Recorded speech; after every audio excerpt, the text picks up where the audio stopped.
Martin's Close is a new ghost story for Christmas that came out on Christmas Eve on the BBC. It's available on iPlayer now. It's 30 minutes long and it's written and directed by Mark Gatiss from The League of Gentlemen, and also the Sherlock series with Benedict Cumberbatch. He was part of the writing team or creative team behind that. It is part of the BBC's A Ghost Story for Christmas series, and it's adapted from a short story. It centres around a young man who is undergoing a trial for murder of a sort of slow-witted local girl, and he says he didn't do it, but there's problems with the prosecution because the girl has been seen about town following her murder.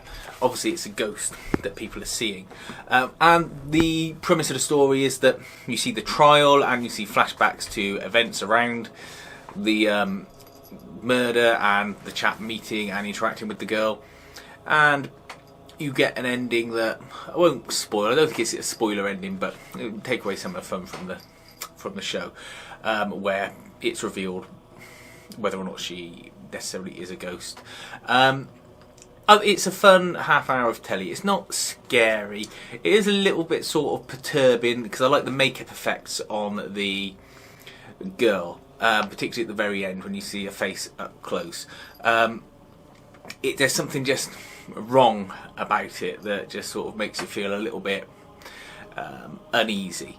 There is humour in this. The judge is very comedic, and that might be something that takes away from the level of sort of fear or unease that you might think about it and take away from it being scary.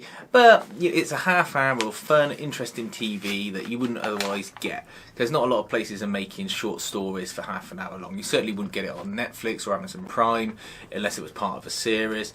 And the BBC just gives it a level of quality and sheen. And Mark Gatiss as well. He knows the subject matter, and you can tell it's been made with a lot of heart and care. He's made other ones on the Ghost Story for Christmas series that currently I couldn't find on iPlayer, but I'm sure they'll pop up in due course. There's also a documentary from 2013, I think, that's been re-released called The Long Ghost Story, about the author and his background, and it's worth a watch as well. That's an hour long. That's presented and written by Mark Gatiss again. So yeah, Martin's Close. Watch it if you want a quick half hour of fun, interesting TV that also sort of gets your ghostly fix during the sort of winter months.